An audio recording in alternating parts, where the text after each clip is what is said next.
Our anniversary dinner was supposed to be a quiet celebration, just the two of us, no big plans, no surprises, just good food and maybe a walk along the river afterward. I had made the reservation a month in advance at the same restaurant where we had our first real date 13 years ago. A small Italian place, tucked away in the corner of town, the kind with flickering candles on the tables and servers who recognize your face. She showed up looking stunning. Hair done, makeup soft, wearing the navy blue dress I'd always said made her look like the woman I fell in love with all those years ago. I remember thinking, maybe this was what turning a page looked like. Maybe things were getting better again. We hadn't exactly been on steady ground lately. I had felt something shift over the past year, small things at first. Her phone was suddenly always face down. The late-night work calls became more frequent. She stopped laughing at my dumb jokes the way she used to. But I never wanted to be the paranoid husband. I chalked it up to stress, to kids, to life. We've got 2 boys at home. Work is demanding, and marriage isn't always smooth. I told myself that over and over. Dinner started well. We toasted to more years to come, and she smiled, not the full, warm smile she used to give me, but enough to calm my nerves. We talked about the boys, a trip to the mountains we'd been postponing. I ordered our usual, wine, her favorite appetizer, and dessert in advance. I even slipped a little envelope with 2 concert tickets across the table when she went to the restroom. She hadn't noticed them yet. Then came the moment that cracked the glass. I excused myself to settle the bill. I like doing that, taking care of things quietly, like I always have. The server led me toward the bar area. I handed over my card, made a joke about the anniversary discount, and waited while they ran the charge. As I turned to head back to the table, I passed by a narrow hallway, the one near the restrooms and the kitchen. I heard her voice. Low. Fast. Familiar. My heart skipped. He doesn't suspect a thing, she said.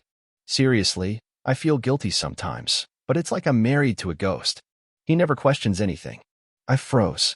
There was a silence, and then another voice, a man's. I didn't recognize it at first. Confident. Amused. You sure you want to keep this up? You could have been with me tonight instead of faking this dinner.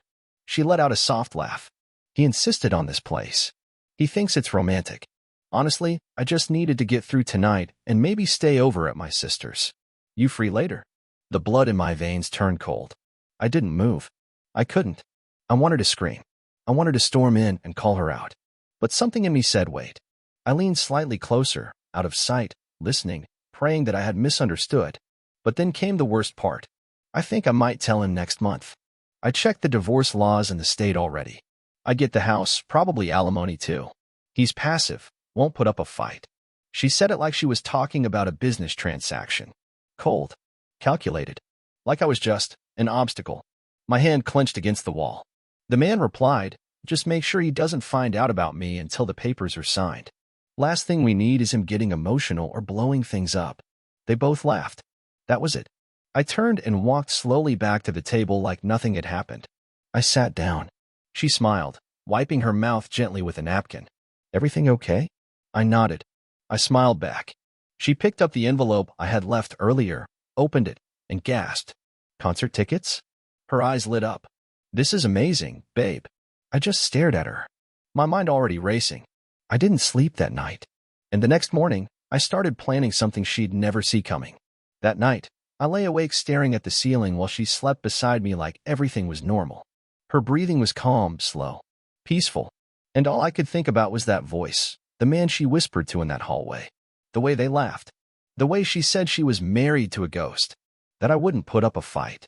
I played it back over and over in my mind, trying to make it make sense. I thought of all the moments I had overlooked, the late texts she always brushed off, the sudden change in passwords, the business trips that didn't add up. I remembered the weekend she said she was staying with her sister after an argument, but her sister later mentioned being out of town. I let it go. I wanted to believe her. That's when it hit me. I didn't know my wife anymore. Somewhere along the way, she had become a stranger. By morning, I had made up my mind. I wasn't going to confront her, not yet. I needed proof. Something solid. Not just for me, but in case things went legal. I wasn't about to lose my boys, the house, and the life I built just because she thought I was too weak to fight back. I reached out to someone I never thought I'd call again, Marcus, an old college buddy who now worked in digital forensics and freelance investigations. We weren't close anymore, but I knew he had the tools. I didn't give him every detail, just that I suspected cheating and needed help confirming it. He was quiet for a moment and then said, "Send me her number, email, socials, anything you've got. I'll dig." That week, I became an actor in my own life. I kissed her good morning, made pancakes with the boys, asked her about work. She played her part too, extra sweet, overly present, like she was trying to make up for something. It was almost insulting. Then, on Thursday, Marcus called. His tone was dry. "You might want to sit down." I was already sitting. "She's using a second number through a hidden texting app. She's been meeting someone every other Tuesday at a hotel on Franklin and 3rd. Guy's name is Ryan Mercer. Does that ring a bell?" I didn't answer. She made a reservation under her sister's name last week.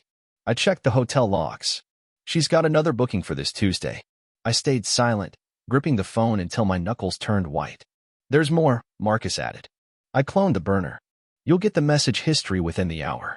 He wasn't lying. Less than 40 minutes later, my inbox was flooded with screenshots. Flirty messages. Photos. Plans. Conversations about me. About my boys. About how easy it would be once I was out of the way. She told Ryan he was the best thing that had ever happened to her. That I was emotionally dull. That I had nothing going for me but a paycheck and patience. She even joked that she could train the kids to call him daddy if things went right. I felt sick. I stared at one picture for a long time. It was her, wrapped in a towel, sitting on a hotel bed I recognized from our anniversary trip 2 years ago. The smile she had in that photo, it wasn't for me. She had reused our place. Our memories. But I didn't cry.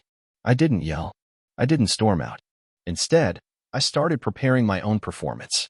She thought she was married to a ghost. I was about to show her that ghosts know how to haunt. And I would do it with calm, precise, undeniable truth. The weekend passed like a dream wrapped in barbed wire. Everything looked normal on the surface: school runs, grocery lists, a family movie night with popcorn and laughter. But inside, I was unraveling and rebuilding at the same time. I watched her move through the house like nothing was wrong, knowing she had already made up her mind to leave me. She just hadn't told me yet. Every word she spoke felt rehearsed now. Every touch felt calculated. She'd lean in to kiss me on the cheek, and I could practically hear her thoughts calculating if she was still convincing enough to keep the charade going a little longer. I played the long game. I smiled back. I offered to do the dishes. I booked that mountain cabin trip she'd been mentioning for months and pretended to be the perfect, clueless husband. All the while, I was working in silence. I had created a folder, one she didn't know existed. Every text Marcus forwarded. Every hotel receipt. Every screenshot. Every timestamp. Everything was labeled, organized, and dated. I wasn't collecting revenge. I was collecting truth. By Monday, I had enough to take to a lawyer. I scheduled a consultation discreetly through my work calendar and told her I'd be staying late for a presentation. She didn't ask a single question. The lawyer, Samantha, didn't sugarcoat anything. "You've got a strong case. But you need to be careful. If she thinks you know, she'll try to flip the narrative. The courts don't care who cheats. They care about who looks stable." "Do I look stable?" I asked with a half smile. "You look like a man who's about to stop being the ghost in the room." Her advice was clear: play it cool, keep documenting, and wait for the right moment. No confrontations. No emotional explosions. Just facts. Facts win in court. Facts make custody battles disappear. Facts keep your kids from being brainwashed by a woman who's rewriting her own version of history. And so I waited. Tuesday came, and so did her next hotel trip. She told me she was going to her sister's house again to help paint the baby's room. I nodded, kissed her on the forehead, and even packed her a thermos of her favorite chamomile tea. I had already rented a car under a different name. Marcus had hooked me up with a friend who had experience in surveillance. Low-key, ex-military, quiet, effective. His name was Leon. We followed her from the driveway to the hotel like shadows. No drama. No misturns. She parked, got out, wore the same coat she used to wear on our date nights. She walked into the hotel lobby, phone in hand, texting quickly. Not a care in the world. 5 minutes later, Ryan arrived. Tall, smug, with the kind of self-assured smirk that only a man sleeping with someone else's wife could have. He held the door for her. They kissed in the hallway. No shame. No hesitation. I didn't go inside. I didn't need to. Leon got everything: photos, video, audio. From the lobby. From the hallway. Even through the cracked open hotel door before it shut. The footage would have destroyed me 2 weeks ago. No? It fueled me. When she came home the next day, I was sitting at the dining table, pretending to finish work on my laptop. She greeted me with that same sweet tone, the one I now knew was laced with betrayal. "Miss me?" she asked. I looked up, smiled, and said, "More than you believe." She laughed and walked past me to the kitchen. I watched her carefully. This woman, the one I built a life with, raised children with, loved beyond reason, was about to face the quietest storm of her life. She just didn't know it yet, and I had no intention of warning her. The days that followed were a blur of planning and patience. I had never realized how much strength it took to pretend everything was normal while your entire world was crumbling behind your eyes. I went through the motions like a machine: school drop-offs, dinner conversations, evening Netflix marathons. She never noticed a thing. That's what struck me the most. How completely blind she was to the change in my energy. She didn't sense the weight behind my words. She didn't notice that I watched her more carefully now, that I was learning her every move. She was so confident in her lies that she had no idea she was walking straight into the fire I was building for her. Marcus kept feeding me details. Ryan had a record, not criminal, but enough to show a pattern. 2 previous affairs, one involving a married coworker who ended up in therapy for 2 years. He had a habit of latching onto vulnerable women and bleeding them emotionally until there was nothing left. And my wife, the woman I used to hold every night, was just his latest thrill. Leon gave me the hard drive with the edited footage. He didn't say much, just handed it over and nodded. "Be smart, man. You've got enough here to burn the house down. Just make sure you don't catch yourself in the fire." I knew what he meant. Revenge can be a seductive thing. But I wasn't after fire and fury. I didn't want to humiliate her publicly or explode in some courtroom drama. No. I wanted her to sit in her own silence and realize what she destroyed. I wanted her to face a truth she couldn't twist. I spent that week preparing quietly. I met with Samantha again and started the paperwork. I opened a private account, moved half of my direct deposit, put a hold on joint credit cards. I didn't drain them, not yet. That would be too obvious. I just limited access, changed passwords, rerouted mail. The kind of changes you make when you're getting ready to disappear from someone's life, but still want to leave behind a mirror for them to look into. The big move came Friday night. She had planned a girls' evening, supposedly dinner and drinks with her coworker Allison, the same coworker who just announced she was taking a break from alcohol and going on a yoga retreat in Utah. I played along, told her to have fun, be safe, and text me when she was headed home. She smiled, touched my hand like she still cared, and walked out the door with her overnight bag. An hour later, Marcus texted me. They checked into the downtown boutique hotel. Room 412. I didn't go after them. That wasn't the plan. Instead, I sat in the living room, poured myself a whiskey, and uploaded a curated folder of screenshots, photos, and one quiet video clip of her and Ryan kissing in that dim hotel hallway. I sent it to a single email address, hers. But I didn't hit send yet. Instead, I waited until Saturday morning. She came home around 9 a.m., hair still perfectly in place, wearing the same jeans from the night before. She kissed me on the cheek and said, "You won't believe how crazy it got last night." I nodded, smiled, and offered her coffee. We sat in the kitchen. Our sons were still asleep. She scrolled her phone and rambled about a funny story involving dessert and a waiter. Then I stood, walked to the living room, and turned on the TV. I had already connected the flash drive to the smart TV. The video started playing without warning, no volume, just image. It was a silent replay of her betrayal. Her head snapped toward the screen. She froze mid-sentence. There she was, standing in the hallway with Ryan, laughing, kissing, entering a room she swore she had never seen in her life. She didn't speak for at least 30 seconds. Her fingers curled around her coffee mug like she was bracing for an earthquake. And I said the first words I had planned for weeks. "I wanted to believe you were better than this. I wanted to believe I still mattered. But I don't have the energy to beg for respect in a house I paid for." She looked up, her face pale, mouth slightly open. "Wait, it's not what it looks like." I cut her off. "You're right. It's worse." I reached for my keys and my overnight bag, the same one I had quietly packed the night before. She stood up like she wanted to stop me, but didn't take a step. "I'll be in touch through legal channels," I said calmly. "You can keep the house for now, but read your email when I'm gone." And with that, I walked out the door. No yelling, no slammed doors, just silence.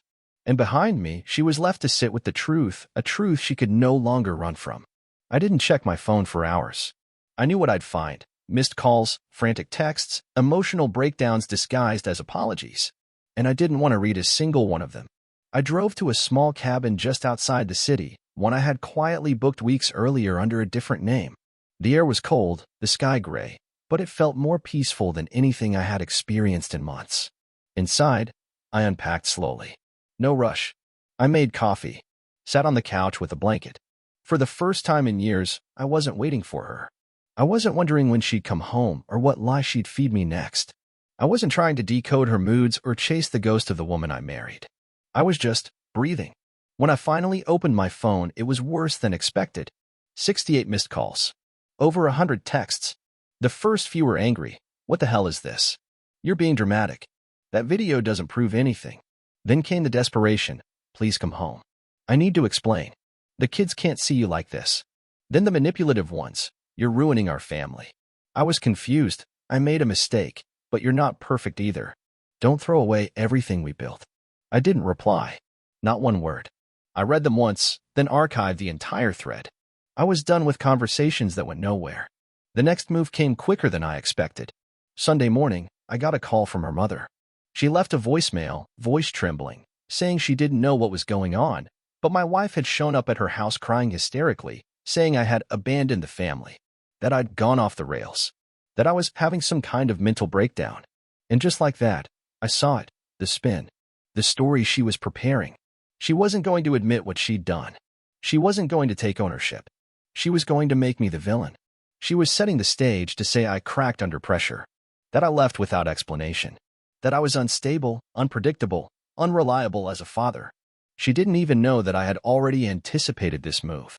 I called Samantha and forwarded everything, the texts, the call logs, the voicemail from her mom.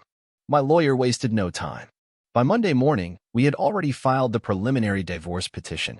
Not just that, but also a custody motion with attached evidence documenting her infidelity and deception. But the moment that truly cemented everything for me came later that evening. I drove back into town briefly to drop off documents at the law office. On the way home, I stopped at a gas station. While waiting in line, I saw a man at the counter, tall, leather jacket, smug posture. I recognized him immediately. Ryan Mercer. The man who helped destroy my marriage like it was some hobby. He didn't notice me at first, but when he turned and made eye contact, something shifted in his expression. His smile faded. Maybe he recognized me from pictures. Maybe my eyes gave something away. He tried to play it cool. Nodded once. Hey, man. I stared at him, dead silent. Then I leaned forward slightly and said in the calmest voice I've ever used, your name will be in the papers by the end of the week. Hope you're good at explaining yourself to employers. He blinked, confused. I added, adultery isn't a crime in this state, but dragging your reputation through courtrooms and depositions? That's just part of the ride. Buckle up. And I walked away, leaving him standing there like a mannequin. Back at the cabin, I slept like a rock. For the first time in over a year, I didn't have dreams filled with anxiety or confusion. No thoughts of her whispering lies. No restless tossing and turning. Just pure, silent rest. She could tell her stories to her mother, her friends, her lawyer. It didn't matter anymore. The truth was already working its way through the cracks in our narrative. And eventually, everyone would know. Not because I shouted it from the rooftops, but because I never had to lie. And when your silence is honest, it's louder than any excuse they try to scream. It didn't take long for her fantasy to start crumbling. Just 2 days after filing the divorce petition, Samantha informed me that my wife, no, ex-wife-to-be, had already responded through her own attorney. They wanted mediation. She was claiming emotional abandonment, that I had ghosted her without warning or explanation, and that she had been working through marriage issues alone. I almost laughed reading that. The same woman who planned hotel getaways with another man behind my back was now telling professionals that I had emotionally checked out? That I left her no choice? These people always think they're the victim of a story they wrote themselves. But I stayed silent. I gave Samantha everything she needed, the surveillance footage, the texts, the fake alibis, the timeline of events. We didn't need to raise our voice.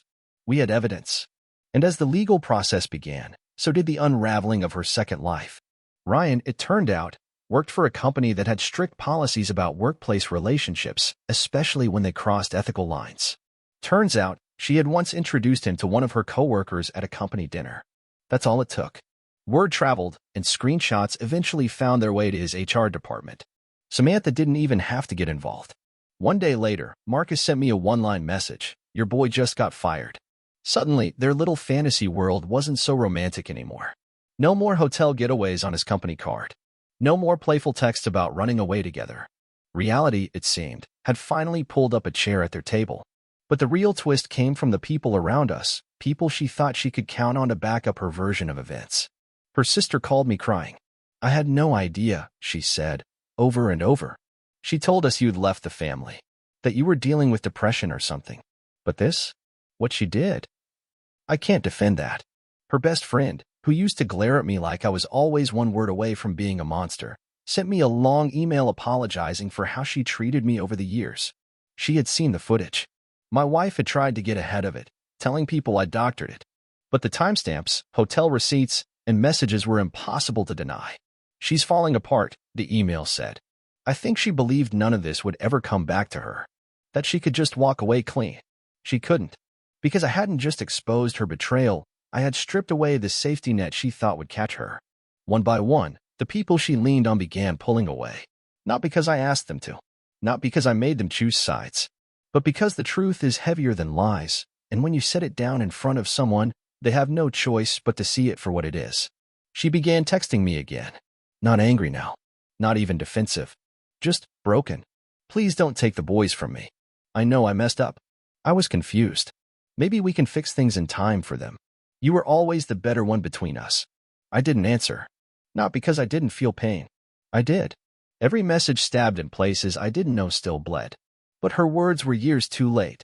I had begged her to talk to me back when we still shared a bed, when I still believed there was something worth saving. She chose to whisper to another man instead. The kids, though, that was my priority now. They were staying with her during the week as part of the initial agreement, but I made sure we had a temporary schedule in place that let me pick them up every weekend. And every Friday evening, when they ran to me at the curb with backpacks bouncing and faces lit up, I felt like I hadn't lost everything after all. I didn't tell them anything yet. They were too young to understand betrayal in the way adults do. But they knew something was different. They asked questions. I told them Daddy and Mommy were working through things like grown-ups do, calmly, kindly, and that no matter what, I'd always be there. What they didn't see was how, after putting them to bed, I sat on the balcony of the cabin and just let the silence stretch. It was the silence I had once feared, the silence that had haunted me for years, when I'd lie beside her and feel more alone than ever. Now, that same silence felt like home, because it wasn't empty anymore. It was honest. And sometimes, honesty is the loudest peace you'll ever know. It was exactly 36 days since I walked out of our house when she finally showed up at the cabin. I had just returned from dropping the boys off at school and was standing on the porch, sipping coffee, staring out at the trees like I'd done every morning for weeks. Peace had become my routine. But that morning, her car pulled up like a dark cloud rolling into a calm sky. She didn't even knock. She just got out of the car slowly, like she was rehearsing something in her head. Her eyes were red, from crying or exhaustion, I couldn't tell. Her clothes looked wrinkled, hair tied back in a way that told me she hadn't slept well. There was no lipstick, no perfume, no confidence. I didn't invite her in. I just stayed on the porch and waited. She stood at the edge of the steps for a long moment, holding herself like she might collapse. Finally, she said, "Can I talk to you?" I didn't move. "You're talking." She looked down at the gravel beneath her shoes. I messed everything up. Still, I said nothing. "I've lost my job," she added, voice shaking. "Well, technically, I was asked to resign. Once the HR department saw the video and Ryan got fired, they said it was best I step down too." Again, I didn't flinch. I already knew all of this. Marcus had a friend inside her company. Word travels fast in corporate circles. I told my mom the truth, she said, barely audible now. I told her what I did, that I lied, that I made you look like the bad guy. I raised an eyebrow slightly. "Only after you got caught." Her face twisted in shame. "You were always better than me, and I resented you for it. You were patient when I was reckless. You listened when I ignored. You stayed when I wanted to run."